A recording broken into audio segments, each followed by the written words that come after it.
Welcome to Cyber Therapy. My name's Ashley. I'm the Senior Marketing Manager at Jupiter One, and this is my co-host, Tyler. Tyler, you want to introduce yourself? Howdy, everybody. How's it going? Ashley, I think this time we screwed it up. You're on the wrong What? side of my screen. You're That's always on the okay. left side. No, I can't have this. We You can got to change be. it up. I Oh, just did. okay. You have to be over there. I cannot have you so it's a little known fact, but I am a horrible OCD person. So you have to be on this side of the screen so I can look into the camera while we're talking. Otherwise, if I'm looking over here, it'll look funny. Okay, got So it. Thank there you. you have it. Yeah. Well, welcome to the show where we get to meet a lot of tech professionals and get to dig into some cybersecurity, understand the human behind cybersecurity, relationships, that sort of stuff. And this is our 10th episode. 10 I'm episodes. so excited. Yes, we've made it this far. Yeah, I remember when we first were talking about this idea, we didn't think we'd get past even one episode, two episodes, and we were like, maybe we'll throw a little pilot episode out there, see what shows up, and if we find it fun, we'll keep doing it. And next thing you know, we're at 10 episodes. It's pretty amazing. Thank you to Ashley for achieving these 10 episodes because, And quite thank you to frankly, I'm me. just a lazy tag along. I don't really do anything. As our guest today, I'm sure will agree. He's been known to tell me over the last 20 years actually that I do nothing more often than not. But yeah, 10 episodes, Ash. You excited? Yeah, I mean, the fact that only 56% of podcasts actually get past 10 episodes. So I think we're getting to that other 44% where we're past 10, and I'm pretty stoked. We're going to be standing up some extra stuff to help promote the show. So if you're listening in, I would love to know what podcast channels and platforms you typically use. I'm already thinking Spotify and Apple podcasting for sure, but other than that, would love to know what other systems you use. So And um, whatever systems you're on, what do? We always make them smash that like, click that notify, subscribe, all of yes, those awesome if things. you are listening on YouTube, subscribe and you'll know when the next episodes are coming. And if you're on LinkedIn, thanks for tuning in. Appreciate you joining in because we only started LinkedIn maybe 2 or 3 episodes ago. So feel free to chime in the comments as well as we go along this interview. And I guess to celebrate, do you want to do 10 things that we've learned so far in this time that we've been doing it or no? 10 things that we've learned about what? Like how to podcast or each other Yeah, or all the things. 10, So for 10 things that one, Tyler is actually quite a very talented podcast. Not to make his head grow so big he snaps, his hat or anything like that, but he's very good at navigating these conversations. So that was definitely one thing that I enjoyed learning through the course of this. I don't know that we're going to get to 10 things, but I definitely learned along the 10 episodes here that I am really good at BSing. But then again, I've probably known that for a while. Again, our guest will, I'm sure, chime in and say he agrees with that as well. What else? What else have we learned? I feel like, there's just a lot to be learned on this journey. I think, there's the how to podcast.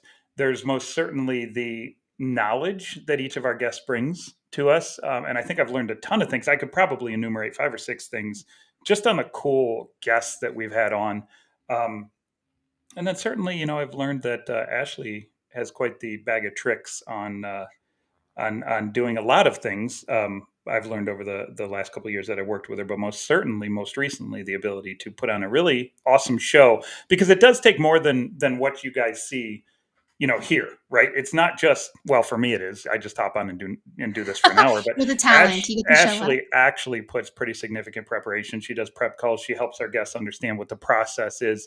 All the graphics were Ashley, and then our wonderful designer Dave. Dave Moy, who Woo. delivered all the amazing videos and graphics and sound. And there is a lot that goes into one of these shows. So at 10 episodes, I think it's worth saying thank you to the team that puts it on, which I am this minor piece of. So yeah, thank you to the team. Yeah, thank you. Yeah, if you're thinking about starting a podcast, the hardest part is just to start. Don't overthink it. Just do it. That's true. Um, Put out the first so episode, then the second yes, one, the third one. Everything becomes easier as you go. you learn as you go. So Speaking of learning as we go, can I tease the next guest that we're bringing on today? He's a very special oh guest. yeah, sure. Um, Learning as we go. I had the luxury of working with this next guest starting. I want to say when I was about gosh, let's see, 27, 26 years old. And so there was a whole hell of a lot of learning as I went alongside this guy. But he's a very, very personal, close friend of mine, and I love him to death. He and I go back to the early 2000s, where we were offensive security and pen testers together. We came up through the ranks, hacking into things, breaking things, causing havoc. Certainly going out to a lot of really good restaurants, drinking and eating together over the years in different hotels.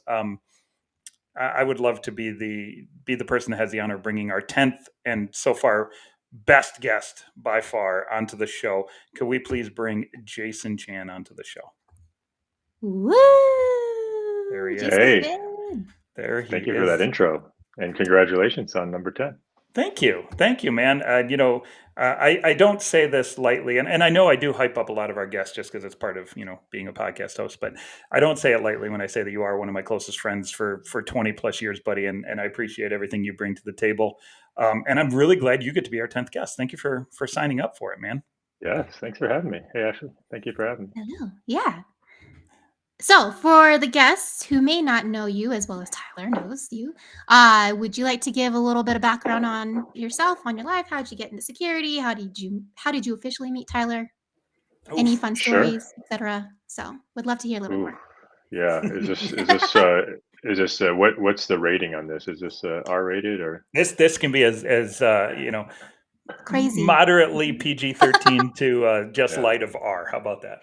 yeah. And if we No, need to edit anything out, we can always do it in post. So don't Oh worry. yes, we learned that. Jason there gave we us go. the very famous term in the pre-show: edit and post. Yes, When he was talking fix about, it in post. yeah, that we're going to fix my bald spot in post. So No, I'll give you the quick version. I worked in security pretty much my whole career. Started out working in the defense space, and then I went to work for when I met Tyler, the early 2000s, at I guess a reasonably well-known boutique security consultancy at Stake, and that's where we got to know each other and work together for a number of years. And kind of spent my first half of my career doing consulting, and then the second half basically like building and running security programs. So I spent a couple years at VMware, and then last 10 years or so at Netflix. Kind of built the program there. Retired from Netflix in July of last year, and since then have been just kind of enjoying life, doing some advising, volunteering, stuff like that. you want the Very first cool. question, or do you want me to take it, Ash? Because Yeah, no, I can ask. you go for So, it. yes. So with your background as a hacker turned consultant, how did you develop your line of ethics, right? So to speak. Oh, you're So, going right to the heart of this thing. yeah, No, because no, no, no. I want to I'm know. Oh my I'm gonna gosh. What rewind first it. question were you asking I me? want to know how he got into security, because here's the funny thing. I've known him Oh, forever, but I've known him post into security. Like I okay. met him and he was already a hacker for hire like me, and that's kind of how we crossed paths. But I know you went to the College of Charleston for your undergrad. But how did you find cybersecurity? I know I had the luxury of coming into cybersecurity in middle school, right? Not getting paid to do it, but finding it as a passion. Um, how'd you find it, man? Yeah, I mean, and part of it is like it's if you sort of rewind back then to like the 90s, it's it was a much different industry. There wasn't really, I mean, now it's like there's so many vendors, there's so many jobs. Really back then there weren't really a lot of like full-time security teams. There were generally in financial services, in government, and probably some other large companies. But for me, it was like more hobbyish, and like I studied sociology in college, so it's not like I was doing. And of course, going to college in the '90s, like again, the internet was nascent, so there wasn't sort of a ton of background, and so and also frankly, like the job market was different back then. So my first job out of college was at a software company. And the software company, there was no security team or anything, but I was lucky to sort of meet some folks there that knew a bit more about it. So we sort of got drafted into doing what security needed to be done. And from there, I don't know if I'd say lucked into it, but I did a lot of like my own kind of studying on my own time. Probably like everybody, you sort of built labs in your closet and stuff like Yep. that. And then when I got my first job, is because the beginning of my career, I was very much a Windows person, so I kind of knew Windows inside and out. And I went to go work for this defense contractor that was mostly made up of folks who were, kind of from the Unix background, and they needed somebody that knew Windows. So that's how I got started, and we did all kinds of work for various, mostly naval facilities, but did a bunch of work at the Pentagon, and got to I travel around the completely world. forgot you were a spook back in your day. Well, I was just, I mean, yeah, I only did it for about a year because that was about as much of the government work as I could take. But I mean, I So, learned a ton that year. I learned a whole lot, do heck you of a lot. remember? I think it was you. Do you remember when we did the gig at? I think it was you that was alongside me on the executive office of the president. Yeah, yeah, I think that was the first project that we worked together That was in my very DC. first Yeah, project. Yeah. yeah, So for yeah. for the audience, we as a cybersecurity consultant, I started in 2001. I think Jason had been there probably a year before me, and I came in, and they paired me up with Jason to do a gig for the executive office of the president of the United States. And so we got to hack into the EOP's office up in DC. And it's funny, I still remember it. Every Christmas, I hang my presidential Ornament? ornament. I hang my presidential ornament on the tree every year. And my kids are always like, I can't believe you hacked into the president's office. They think it's the coolest thing ever. And not Did you only that, steal that, or I didn't get one of those? 100% I physically stole Oh, it. No, I bought it. I bought it in the gift shop, man. It was my first cybersecurity gig, official gig. And the other funny thing is, do you remember? I don't know if you remember this, but they gave us presidential M&Ms. oh yeah, yeah. I do remember that. I You think want I to know ate them. something? You might have eaten them, but I actually showed this to Ashley, I think a week or two ago. I still have my presidential M&Ms. That's some good Over swag. That's really 20 good swag. years later, I have the most crusty, gnarly M&Ms in existence. But they're still in the box, and they have the little presidential seal on Yeah, one yeah. side and the M&M on the other side. So, yeah, that was the first gig we did together. Yeah, that was a fun gig. Get to hang out. I remember because back then everybody wore suits. And I mean they probably still do in DC, but I didn't have a suit. I remember just showing up in a polo shirt, and I felt totally out of place. But yeah, Yeah, we yeah, I both remember that. did. Polo shirts, jeans, and I didn't have a sneakers, and suit. we walked into the president's office like, "Hey, we're here. Let's go." Yeah, yeah. Those are the days. Yeah. All right, so now we got some of the background out of the way. Ashley, go ahead, dive into the meaty stuff. None of the soft Well, questions anymore. what I want to, so there are a couple of stories and we have a couple of pictures here. So I Are you getting wanted into the to, pictures already too? yeah, come on. Ooh, she wants to You're really talking bring about you the out. early days already. So I want to All right, know. bring them up. Bring them up. I Let's see what want you to got. know. Yeah. What was your first impression of Tyler? My Mind you, first. this I'm going to share a picture. This is a picture of young Tyler back in the day from his Yeah, DEFCON Yeah, days. So I want to know that was what full was your derp first mode. impression? That was full derp mode in that photo. yeah. I remember Tyler. It was kind of funny. I don't know if he'll remember this, but I Oh no. remember he was. I was. Obviously like a smart guy. I think he had just come. He had been doing work for the Postal Service down in North Yes. Carolina, so kind of knew his stuff. But I think he was kind of getting the hang of being a consultant. And I don't know if you were like playing a video game or something, but I remember telling you, dude, like you got to cut that shit out. Like this, it was like the first day, and I remember you like taking that seriously. I I did. think, yeah, you were like appreciative of like trying to like I was You know, trying it's to set really the funny tone, though, but I don't know Jason. how I did successful I take was. that very seriously, and then fast forward about 4 years, and I was playing video games all the time at work. About 4 years later, when I wasn't taking life so seriously, but hey, Yes. you can't be perfect all the time. Yeah, but back then, because I mean, I was new to North Carolina. I just moved, so I mean, I remember all the whole team in the North Carolina office, Tyler included, being very welcoming and kind of Yeah, helping we had a great team. me get used to the environment. So yeah, it was great. Those are really fun times. Well, Ashley, I do have to bring this up because you did show a photo of me back in the day. My Mhm. favorite story of Jason, and we talked a little bit about this in the pre-show, and I'm half tempted to wait actually. So what time is it? It's 5:17. We're only 17 minutes into the show, and there's only 5 concurrent live viewers right now. So I'm half Yeah, tempted to we hold can this off see. till we can get to 10 or 15 viewers. So maybe I should wait. No, I'm going to do it right now. My It favorite doesn't. story. Just remember that that viewing does not include all our LinkedIn viewers. Well, that's just, that's just 5, I think, on Twitch YouTube. or something. Yeah. One of like 4 channels that we're on. So we have way more than that. But, I think my favorite story of Jason is the story where we were walking down the street. I think it was in Atlanta. And I hope all of his friends and family are watching this feed.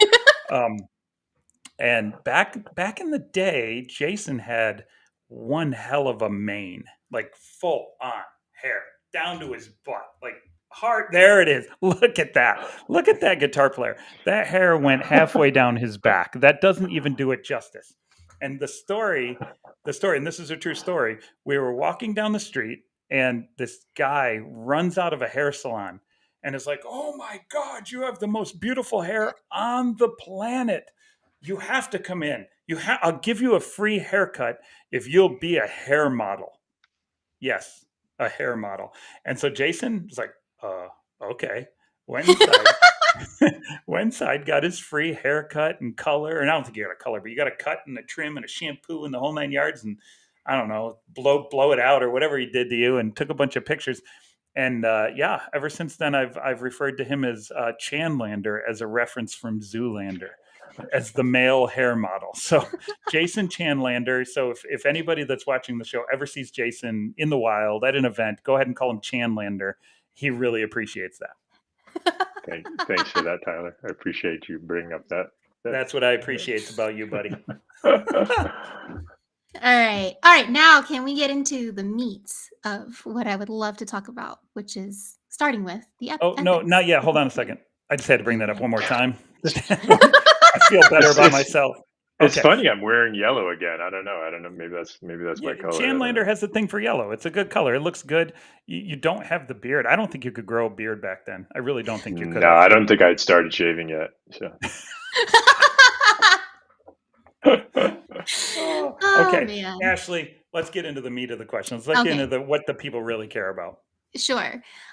So one of the topics that we talked about in our pre-show was around ethics and security, and how when you are in this business, you got to have a pretty strong, line of ethics and whatnot. So wondering how did you develop your own code of ethics, so to speak?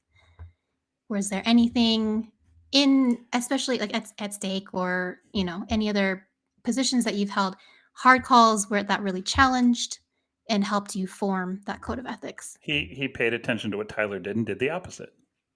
Yeah, there you go. That's I pretty good.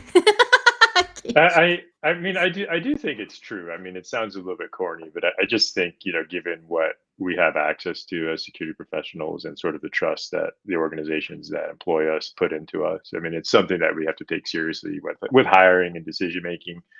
I don't know that I have like a code per se, but I mean, I do strongly believe in transparency and just, being in like honesty, integrity. I remember like when Tyler and I like doing offensive work back then, there wasn't as much of like the rules hadn't been created as much. So Not there at was all. definitely some. I remember I don't know if you were on this engagement, Tyler, but where we were, and because a lot of times you'd go on site and you'd be doing basically a pen test, but it would be, I guess you might call it like full spectrum, right? I mean, you could basically do physical, you could do, social engineering. And I remember one time we compromised some like SQL server that was like the physical badge database for this large global company. And we were, pulling data out of it. And we ended up, changing our badges so that we got, access to the data center and Oh, stuff that like makes sense. that. But I remember because like the whole idea of testing production back then was like, people generally wanted to stay away from that, but it's hard to do that with a pen test. And I remember we got called because we locked basically all employees out, because the system had just dragged to a halt and couldn't basically run the badges. But there was always like something and as insecure as software is today, it was like so much worse 20 years ago. So you would test stuff and things would just fall over all the time, production systems. But yeah, I mean thankfully, knock on wood, I don't think I ever had to make any like really tough calls about like doing this or not doing it back then, because yeah, as I was mentioning, there weren't really a ton of rules, so you just kind of use best judgment. And then as I was mentioning, just be transparent about what happened, what you did, how you made the decisions. Yeah, and I think you and I were blessed in the sense that we weren't ever forced. At least I don't think I was ever truly forced to make any true difficult ethical decisions. But there's certainly colleagues of ours from the Steak days that have been put in those difficult decisions, and I won't chuck their names out there just for I don't need to. respect for privacy and not wanting to dredge up old issues. But it's not uncommon to find yourself in very difficult ethical decisions as a security leader of a business when things get compromised, when the going gets tough, and you're comparing and weighing the security of your customers, of your your employees against the business, right, against the potential damage and risk to the business. It becomes a very fine line that we have to dance as security people in general. And I think, as you said, Jason, I think a big key of that is being true to what you believe in, but then being transparent and honest and open about, hey, this is what's happening. If we choose to go down these paths, here's how I feel about it, and I'm going to stand up for my rights and what I believe is the right thing to do in this particular case. But it's never that clear cut. It's never that easy. It's always a bit of a gray area. Yep. Well said. You mentioned a little bit earlier also hiring. So I'm curious, as former VP of security at Netflix, you built the program and whatnot, obviously built teams. Netflix has always been really clear about their code, their culture code, right? So I'm wondering if could you shine a little bit of light on how that helped either the candidate pool that you were going through, the hiring process, how you were able to vet out a lot of the ethical nature of your hires? Yeah, yeah. I mean, and yeah. So Netflix is, it's pretty well known for its culture, and I mean, I won't go into super depth. I mean, you can check it out on the job site, but a lot of it is about like hiring adults and not putting in place a lot of process and really relying on judgment. So that's when you think about screening candidates or interviewing a lot of because it's hard to if only it was as simple as saying, hey, are you an ethical security professional, check one, yes or no. Yes. I would typically ask about things like judgment, like when was the last time you made a bad decision, what was the outcome, how did you sort of recover, what did you learn from it. I also tended to look for like being able to push back within a hierarchy. So, like, when was a time you maybe disagreed with your boss or somebody, maybe somebody senior to you, and like, how did you handle that? Because I think that's you need to be able to do that in security. And I think the Netflix culture. The nice thing about it was very clear, very explicit about like this is how we want to work together, right? And that's really what the culture document was about. So it was to some degree like let people kind of self-select like whether or not they wanted to work in that kind of environment where like you're expected to be very candid, like there are no performance reviews, right? There's no bonuses. It's just like you just sort of do your thing. I would always kind of think of it, when I started it was much smaller. It was maybe 500 or 600 people, but it was heavily biased towards action and impact. And I remember starting, and I didn't like, my boss hadn't really like told me what to do, and I was like coming from a job where I basically spent half my time like giving PowerPoint presentations about what I was doing. And my boss was just like, no, I mean, you figure it out, you go do your thing. And it was very freeing, but you have to sort of learn to operate that way, because I think so much, at least in American corporate culture, is about the beginning of the quarter, set your goals, and then like that's just what you're going to do because that's how you get your bonus. Where that's not the way Netflix works. Netflix is, you get confident context about what's important to the business and sort of like what are the principles of operation, but then you hire experts in every single domain and then you let them do their thing. You don't try to, you're not about micromanaging and like second guessing and stuff like that. It's about a lot of like, it's that idea of like intentionally decentralizing decision making so you can unlock a lot of concurrent, parallel execution. So how does one deal with the ambiguity that comes with that, right? And I'll ask Ashley to answer this question, because specifically here, the way my managerial style is very similar to that, Jason. It's very much, look, I'm going to hire people to do what they're going to do. I'm going to get out of their way. They're going to do it, and I'm here to break down walls when they see them, provide guidance and guardrails to help them. But hey, you're an adult. You're a professional. Go do you. how does one deal with the ambiguity that comes with that, the potential for not knowing what to do or what needs to be done? So, Ashley, why don't you answer that? How do you deal with that? Well, truthfully, I don't handle ambiguity very well. So it's been I call quite the shenanigans. learning. It's been quite the learning experience, right? I think startups, there's a whole bunch of ambiguity because you're building it from scratch, right? You're laying the track as you're running. And so for me, it's been a lot of, you know, you research the hell out of whatever you're trying to accomplish, and then you understand what the business is trying to accomplish, and you make your best educated options, and then you consult people, right? You talk to them about the options, you verify, right? And then you just go and do it. And then a lot of it, honestly, for me, has been testing, trying, doing stuff. If things fail, why did it fail? And if things went well, why did it go well?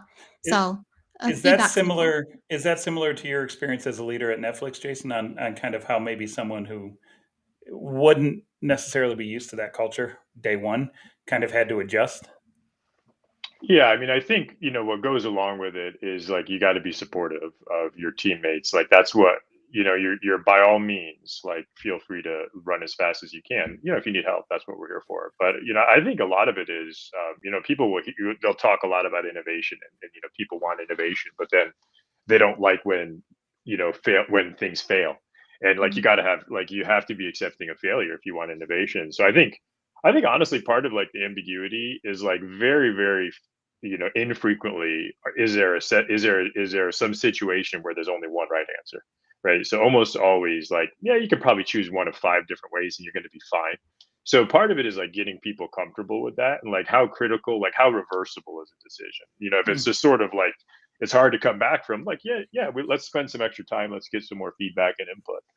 But if it's easily to sort of change, part of it too is like mistakes happen. Like I've made tons of mistakes, hiring mistakes, project mistakes, and what you're trying to do. I think like what Ashley said, you try to find it early, right? You don't Mhm. necessarily want it to drag on. But I mean, you sort of learn as you go, and but you're not. I think the thing about Netflix is like you're not like you don't get in trouble for failing. It's like you that if you're because it's one of those things. If you want to be making a lot of good high quality decisions, but it's like, yeah, not everything pans out. That's okay. So Mhm. part of my job, I would think, as a leader, is creating an environment where, yeah, it's okay to fail, like but you don't want people is like hiding stuff, and Right. like, oh, like, let's just give this thing another 6 months. You want people to feel like, yeah, we tried this for a quarter, it doesn't work, we're going to go a different direction. I mean, that's totally fine from my perspective. Yeah, look at you, Tyler, putting me on the spot. I I hardly ever did, I answer did, these but questions. you just like always, you stepped up and nailed it. Thanks. I appreciate that. Um, can I dig into the hiring mistakes a little bit? Just because I'm more curious about that. So, what what did that journey look like? Like, was it you hired them and then immediately you were like, yeah, this is probably a bad decision, and then you had to wait it out and then make some certain calls, or what was that process like? Did you try to coach them up, that sort of stuff? Like, I would love to know a little bit more, if you don't mind me poking there. Yeah, sure. I mean, I would say I would start it off with like interviewing is obviously like a very imperfect process, right? So even Mhm. even if you have a great, solid, structured, non-biased interview process, sometimes you're going to hire people, and it's nothing. It's not a personal slight. It's like it's just Mm-mm. not the right fit. Yeah. And I certainly made plenty of like bad decisions hiring wise, but I think I was funny. I was just reminded of it the other day, but one of the things that Reed would say, Reed's the CEO and founder of Netflix, is if somebody I forget the exact wording, but if somebody disappoints you or does something you don't expect, rather than jumping to blame, think to yourself as the leader, like, what context did I fail to share? Like what did I not provide? So I would say, frankly, like especially earlier in my career, one of the things that I took me a while to build skill around was like coaching. Um, I would say I always had high expectations, but I wasn't always great at like helping people understand where that bar was and sort of like where they were in relation to that. Um, And because at Netflix, like there's not really because there aren't performance reviews, there aren't like performance improvement plans. It's really like a lot of times at Netflix, you'll hear this idea of the keeper test, right? And the keeper test is this sort of like simple system that a manager is supposed to use. And the idea is like if somebody on your team came to you and said, "Hey, I have a job, another job somewhere else," like how hard would you fight to keep them? And if you wouldn't fight, and you just let them go, well, then you should probably let them go right now and find somebody better for that seat. And that's kind of like a, sort of like a brutal technique. But I mean, I think that's sort of like how we were expected to operate. Not like literally, doing that test, but Mhm. taking it seriously. And so it was ultimately for the leader to decide, once they provided feedback about whatever the delta was between execution and expectation, like you have to then decide, can this person cross that gap? Can they do it in a time frame that's, short enough so that we can continue to be successful? And then, frankly, like when you lose confidence that they can get there, then, that's when you would let somebody go. So, I mean, that's kind of mechanically how it would work. Yeah, I would say as I'm mid-career right now, and I would love to be a people manager one day, but that is definitely one of those things that scares me. So I like being able to learn from other leaders who have been in those situations on how to do it. And there's no perfect way, right? It kind of always sucks, is what I've heard. So thank you for sharing that. I Oh yeah, appreciate it. I Well, mean, I would say it, one. I was just going to add, like one of the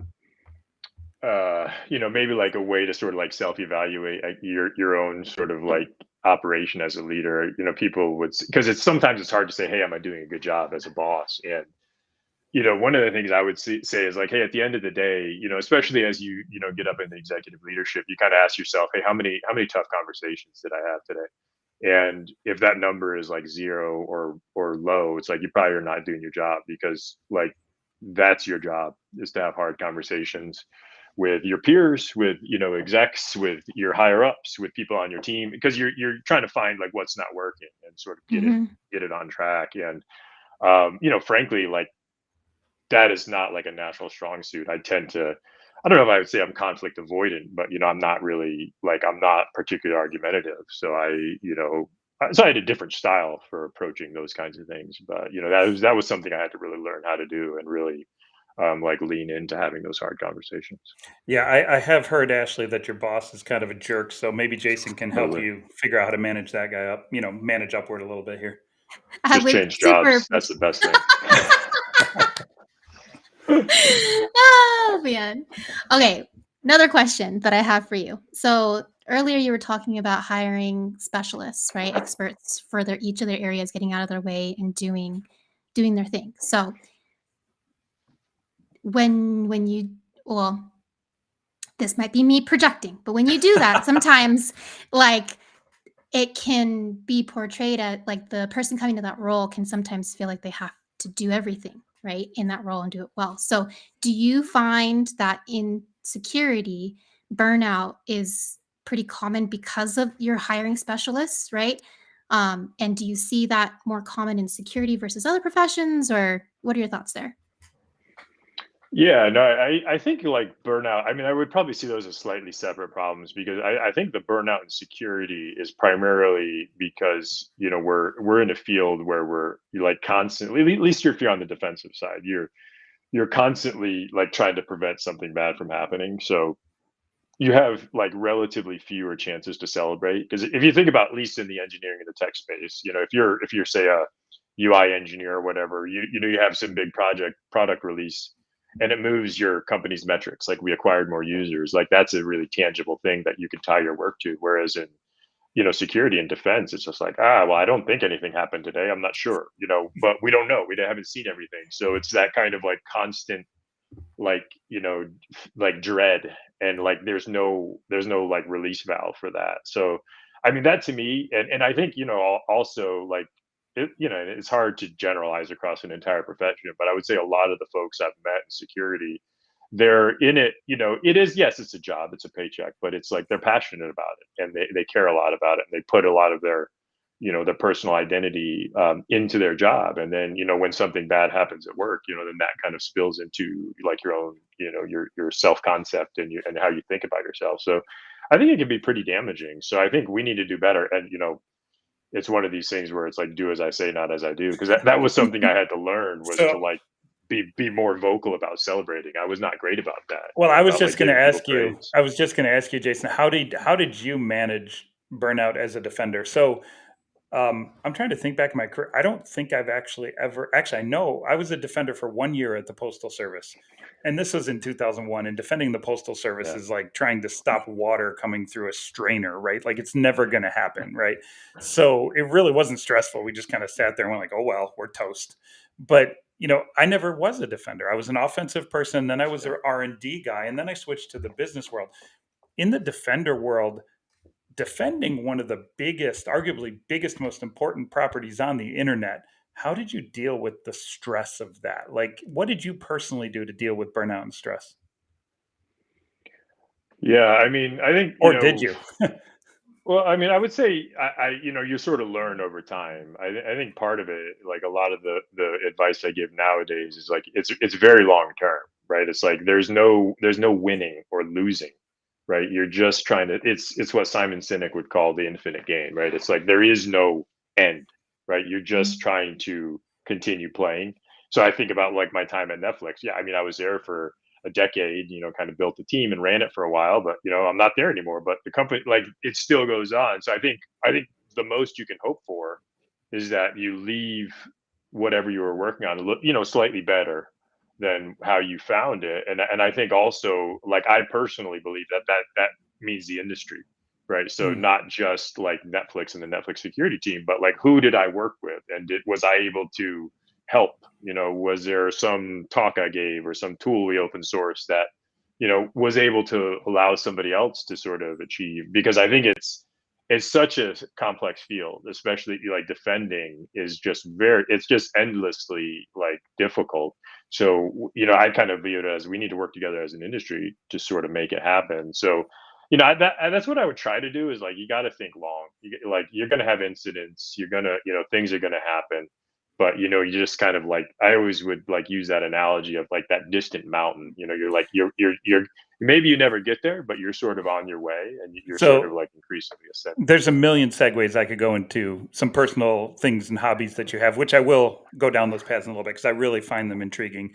But I want to know, before I go down that path and we talk about running to distant mountains, um, do you have any idea, like, if you were to advise or mentor a young up and coming defender Or from Mordor, defender. defender, what are the signs that you say, look for these things, look for these indicators of stress, of burnout, of risk for you as a person? Like, because I don't think this is relegated to cybersecurity either. I think this is something like people on my team in the marketing organization at Jupiter One. I need to be cognizant. Gosh, I cannot speak today. I need to be cognizant of this as well for my team, and to say, okay, I'm seeing some of these indicators. So, what would you say are the signs to look for to know if you're headed towards any kind of burnout level?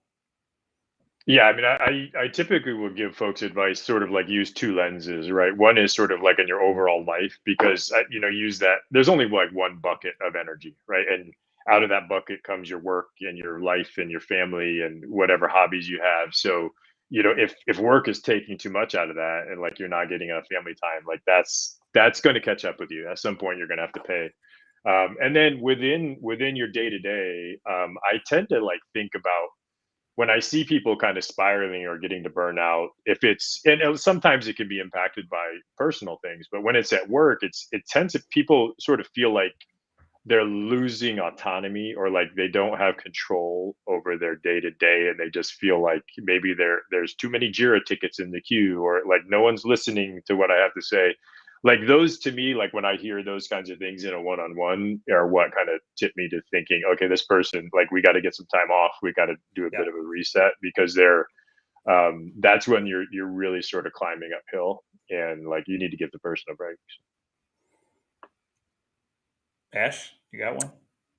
I mean, I'm absorbing it because I'm being on a team, right? I think it's interesting because Tyler and I have different vantage points, right? Tyler is boss, right? And I'm with my teammates, and I like talking with my teammates, right? We help each other out through a lot of different projects and whatnot.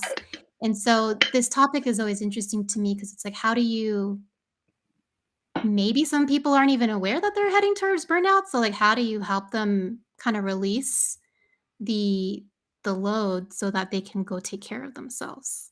Like, have you found any helpful tactics there? Or is it Y- y- more you're just riding along with the journey with them until they figure it out for themselves?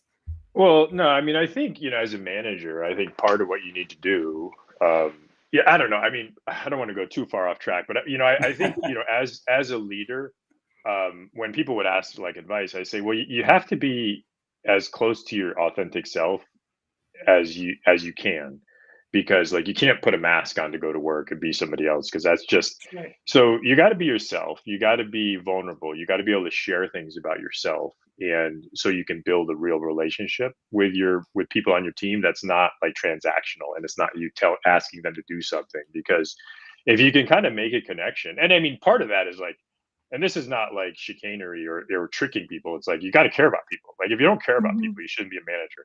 You should just go do something else. But so assuming you really care about people, then yes, but you got to find a way to build a relationship so that when they are having trouble, they're not going to try to mask it. They're going to be like, "Hey, Jason, I need some time off, or like I'm dealing with this personal thing." And it's not that I'm like some kind of trained counselor or therapist, but I'm a human. I can listen. I can say, yeah, I can move things around. I can, on the positive side, I can give them exposure to things that are going to sort of like give them more energy and opportunity, and I can say take stuff off their plate if I know they're getting overloaded. But I think if you sort of have a very like transactional one-way hierarchical approach to leadership, then like you're never going to hear that because people are going to hide it from you. So you have, to me, it's like, what can I do as a leader to sort of invest in those relationships so that when something is going poorly for somebody, whether at work or personal life, they feel like, yeah, it's okay, it's safe for me to share that with Jason because he's not going to hold it against me, he's going to try to help me do the right thing. Yeah, for anybody that's ever worked alongside or underneath Jason, it's never safe to share anything with him. He makes fun of you. He's rude. He's mean.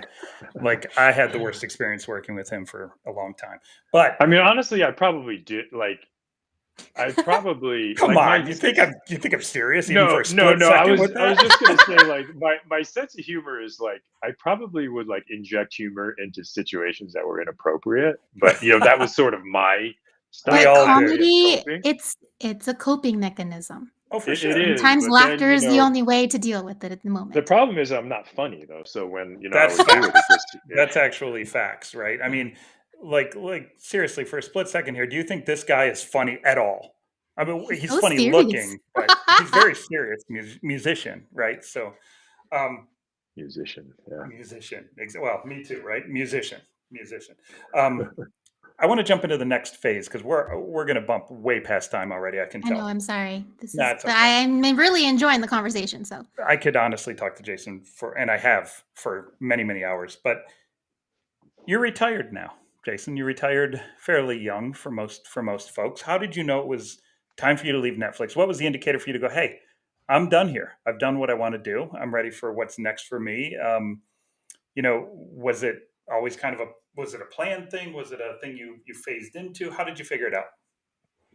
I'd definitely been thinking about it for a long time. I didn't really know how to like pull the trigger, or when would I know, and it's not like somebody's going to just come out of nowhere and be like, "Yep, today's the day." Today's the day. Um, so I mean, I did the best I could to sort of like prep for it, just from not just like financially, but also like thinking about, well, what am I going to do like that first Monday when I'm not working? I don't want to be, just sitting and feeling like, so like for me. I mean, honestly, at work, and Netflix is a great company, is a great culture. I mean, I'm really, just most, I would say, overwhelmingly positive things to say about my decade plus I was there, and all the team and everybody was just amazing to learn from. But I got to the point where like I would say, I mean, I believe I'm a pretty good security person. I believe like that's kind of where I can differentiate, is like I know quite a lot about the field, and I think I'm a good decision maker in that space. And when your team gets to be a certain size, it was about 150 when I left, because I also owned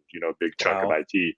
a lot of what you're doing is there's always some kind of like fire going on. There's some issue, some partner team, thinks you suck, or and you're trying to roll out programs. You're doing budgeting and headcount planning, and I just found myself doing that like way more than I wanted to. And like I bring no differential skill to sort of like calculating a budget. Like I just like sure I could do it. And I know that's part of the job. And I don't mean to say, hey, I'm too good to do that kind of stuff. But it's like, it kind of got to the point where like if I don't need to do this stuff, like this is not how I would choose to spend my day. So, Right. even though I mean I loved, leading the team and building the team and hiring and coaching and all that stuff, it was just like, it just kind of got to be, the sort of balance of how I spent my, and plus, at the same time, I've been there a decade. Sure, I could have stayed there for another 10 years, but it's sort of Which, like I felt like I had done a lot. We had gone from, DVD to streaming.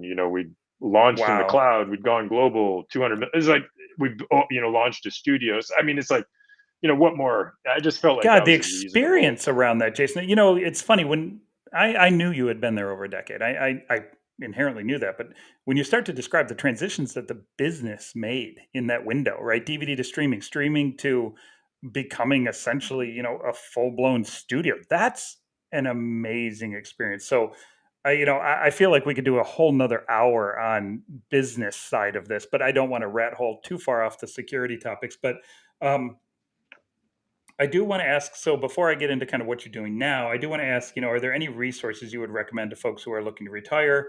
Or, is there any kind of level of soul searching where hey, let's look at these 2, 3, 4 things before you retire, make sure this is what you want. What are your recommendations for any listeners who might be in that boat? Yeah, I mean, I there was a couple of books that were pretty helpful to me. One of them was called Job Optional, which just kind of like helps you think through it. And then the other one was, I forget it. It had a really cheesy name, like Keys to Successful Retirement. But I think part of it is like you just got to think through like what does it actually mean, to be like, oh, I'm not getting a paycheck anymore. Like I don't like when it's, there's no alarm clock in the morning. Like you certainly like for me, I think it was a little bit easier because I started to identify like the ways I wanted to spend my time. So I felt, relatively comfortable making that transition. But it's definitely I'm the kind of person who I tend to think about like big decisions quite a lot. And, frankly, probably more than is warranted. But, I would say whatever decision making, framework or matrix that you use, like do it for the same thing for, retirement. Not just to see, hey, can I do it logistically? Do I have the finances? But also like, is that what I want? Like, how do I want to spend my time? Do I want to? And I mean, like for me, I've learned, having freedom over my time. I didn't really realize it because I'd been working forever. Was is incredibly valuable to me.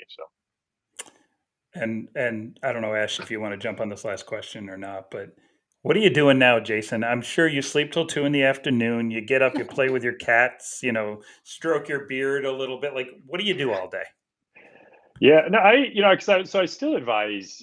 So I'm still. I wasn't sure if I wanted like how I wanted what my relationship to the industry was going to be once I retired, but I've quite enjoyed advising a number of startups in the security space, helping a couple of ex Netflixers who have their own startups, just kind of helping them on the security side. So that's helped me kind of stay in the loop. I do, a lot of volunteering. I live in Marin County. I work with Marin County Parks on things like, managing invasive plants and sort of wildfire protection. I want to get back to doing stuff with the food bank. Just volunteering, that kind of stuff. And I'm a pretty avid runner, so that's I one of the say, reasons I don't moved to Marin. let's not downplay this. Yeah. I want the audience to know what Jason does in his free time with regards to the running. Dude is a freaking ultra marathoner. Like, this blew my mind when I found this out about you. 24 hours of straight running 100 milers. Like, not just, hey, let's hit a marathon this weekend. Let's hit 4 in a row, like in at As once. well. Like, come on, man. That's kind of crazy. What got you into that side of it? Yeah, well, I mean, because I've been running for years, like probably 30 years. My dad was a runner. He's still a runner. So I started, running to kind of follow along with him. And, I'm slow. I'm very slow. So when I ran my first marathon, I was like, oh, geez, I could train my ass off to get like, incrementally faster. But, there's always somebody faster. But then I heard about an ultra marathon, which is, it's just technically any distance longer than a marathon. So I was like, oh, let me try that. And I found that to be very, very aligned with. I love to be outside. I love to be, in the woods, in the dirt, just sort of in nature. No music or anything. So, yeah, it was. Actually just did one on Saturday, and that was my 15th year in a row of doing at least one. So I think I've done almost 100 now. But What was yeah, the it's a one on long Saturday? time. How far did you go? It was a 50K, so I think it was about 32 miles. So Just 32 this time. Not too bad. yeah. Yeah, But yeah, it's very much a part of my life. So that's amazing. Did you say Impressive. you've done 100 of them now? I think I've done like 96 or 97. I got to recalculate, but yeah, I've done at least one every year since 2008. Holy smokes, guys! That is super impressive. I would love you. Got to send me your total mileage for formal events. Not obviously all the training involved because you probably would have Yeah. no idea. But do you have any idea of the formal miles you've run in the events? Ooh, Ballpark? I don't know. I've done 1,200 milers and one 200 miler. Those are kind of longest, but most often it's like the 200 50K miler? distance. Yeah, in 2018 I did the Tahoe 200, which is How long did circumnavigates the lake. that take? About 4 days. 93 hours. 93. I slept for about 2.5 hours over 4 nights. Oh my Wow. god! And then do you just have like protein bars or like protein But like actually, with tablets those or multi something? days, really the multi days, because you're moving pretty slow, because it's like you're in the mountains and you're going to be doing it for 4 days, so you can't really be sprinting. So you pretty much eat whatever is there: pizza, burritos, egg Oh. and cheese sandwich. Like it's basically, sometimes they'll say ultra marathon is an eating contest with some running in between. That's kind of what it is, because you almost like continuously have to be eating for. Mhm. And your mouth is just like, because you can imagine what your mouth feels like when you've been running for 4 days and eating and you haven't brushed your No, teeth. And yeah, no, I it's not. can't Oh. imagine that. I You've been like literally drinking can't Coke and imagine that. coffee and like pizza. It is not Holy pretty. It crap, is not man! pretty. Wait, so you eat pizza and drink Coke while you're on this 200-mile run? You have to. That's Yeah, I mean insane. it's Wow. kind of My it's sort of impossible to get enough my favorite calories. So you story. I always. asked Jason early on when I heard he was doing ultra marathons. I was like, "Well, what do you eat if you're running for 24 straight hours?" He's like, "Oh, I order a pizza to the street corner. I'll be at a certain time. I sit on the curb, I eat the whole pizza, and then I get up and keep running." I'm like, "Are you kidding?" He's like, "No, that's serious. That's what I do." I love pizza. So It's facts. Actually, he loves his NY style. You were always an NY style pizza guy. always. Yeah. I can't wait. I can't wait to get pizza with you again. Uh, Like seriously, we're gonna blow through the 1 hour. Ashley, do you have Yes. any additional questions you want to ask the man, the myth, the legend here while we got him? I mean, we would go far beyond the hour if I were to ask more questions. So I think now is actually probably a good time to transition into our game, as we always do at the It's end of game every time. episode. I Yes. have no So idea what this game is, so it could be good, today, could be yes, we're bad. gonna do a classic rock trivia Oh, because oh, so Tyler. Jason's actually pretty good at classic rock. At least as far as I remember, he used to be. yeah, A I've been on trivia or like game? neither, but I to listening to it. Yes, I'm good at listening to it. Okay, so I have trivia questions, and we're just gonna keep score. Whoever answers the correct answer first will get the point. Oh wait, we have to blurt it out. Do I need Yes, to like? Okay, just blurt it No, out. Okay. no buzzing in. I mean, sure, we can buzz in. Raise your hand. Bzz. First hand to see. Okay. Yes. Okay. First question. Who was the original lead singer of AC/DC who died in 1980? Yeah, Bon Tyler. Scott. Good job. Yeah. All right, 1 point for Well done. Tyler. Just keep in mind, Tyler is the one who bragged about listening to rock trivia every morning. That's So true. Every Oh day. man, this is rigged as usual. You should have Ashley. You know what you should do is you should set up a trivia that's like 100% in. It should have been like running trivia, or No, maybe it I did it should have mess been up. like what you should have done Forrest Gump trivia. But the man said he's not great at details in the movies. I'm That's not. true. I'm All right. Remember? Second terrible. I'm question. Okay. terrible. Okay. Second question. Which of these songs was not written by Freddie Mercury? Killer Queen, I Want to Break Free, Don't Stop Me Now, We Are the Champions. We are Oh, the sorry. I champions. totally missed what I No, was he not was looking. first. He was Okay. first. I said we are the champions. Nope. Incorrect. Tyler, you got a Can chance you to steal? repeat the answers? Killer You just Queen. get I Want to Break Free. Don't Stop Me Now. We Are the Champions. Ooh, that's tough. I'm going to go with Don't Stop Me Now. Nope. Then It's I Want to Break Free. It's I Want to Break Free. Yeah. Huh. Who wrote it? Do you have that info? I don't know. I don't have that Oh, info.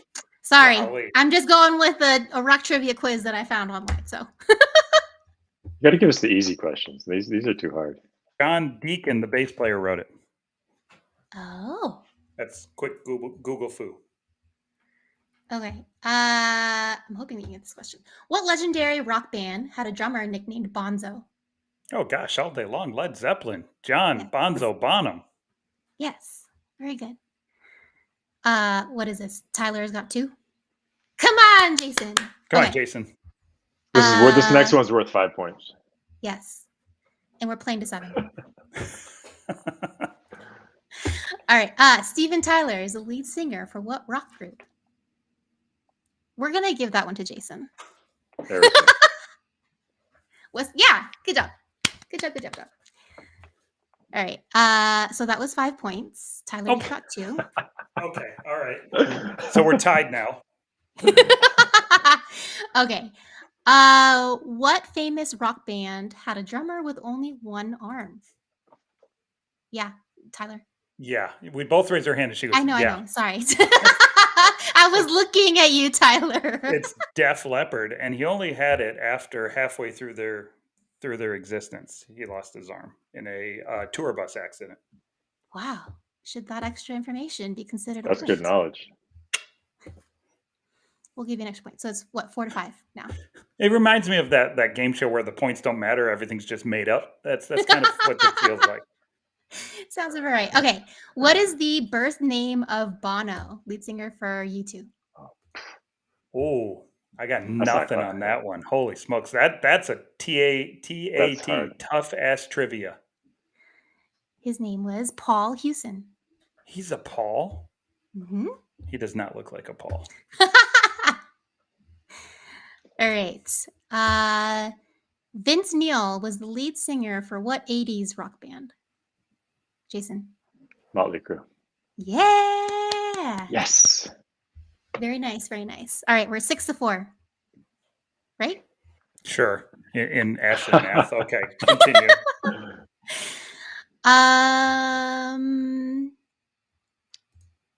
You can't pre-raise, What? man. Hey, goes down. What rock song is the best-selling digital track from the 20th century? Digital track. Yeah. Jason. Stairway to Heaven. Nope. Best-selling digital track. So it's got to be more modern. Is it like a Britney Spears song? It's a rock song. Oh, Britney well then I got was nothing. definitely pop. I got nothing. Don't Stop Believin' by Journey. Oh yeah. That's Ew. good. Hey, that's a great karaoke song. It is It's a a good song. horrible song, but it's a good karaoke song. But we can agree to disagree. Continue. Okay. Who was the original lead guitarist for Bon Jovi? You mean what's his name isn't the original lead guitarist? This is the question. Who was the original lead guitarist for Bon Jovi? I can't remember the guy's name. The double neck guitar guy living on a prayer. I can't remember his name. I give up. Richie Sambora. That Richie is him. Sambora. Yeah. I thought it was a Okay. trick question. I just couldn't come up with Richie Sambora anyways. Yeah, no, I wouldn't. All right. Let's see. All right, let's do 2 more questions, 5 points each for the Okay. win. Okay. Phil Collins took over as lead singer of the rock band Genesis after the departure of which singer? Peter Gabriel. Tyler. Yes, good job. Damn, I didn't know that. All right. Yes. Sledgehammer. I knew that song. Okay. This one's for all the marbles. It is. The Yes. winner take all right here. Who was the founding member of Pink Floyd who left the band in 1968? Yeah, Tyler. Jason, do you know it? I'll give you first guess. No. Sid Barrett? Yeah. Damn. Tyler, you're impressive. Well done. Hey, Well bring earned. up the winner Congratulations. chicken dinner sign. You're supposed to Woo! let the guest win, though, Tyler. No, Just I never. FYI. I'm too competitive. I never let the That's guest win, rude. especially if I've known the guy for 20 years. You can forget it. There's no way I'm gonna let you win ever. All right, we Oh, literally man. just clicked over the 1 hour mark. Ash, do you have any questions for our wonderful friend and guest Jason here? No. Oh my Well, God, can you Jason. believe we went through this whole show without actually watching the chat? Yeah, I know. I've been watching the chat. Oh, good. I'm So glad thank you you have for because all of I've. you who've been engaging with us.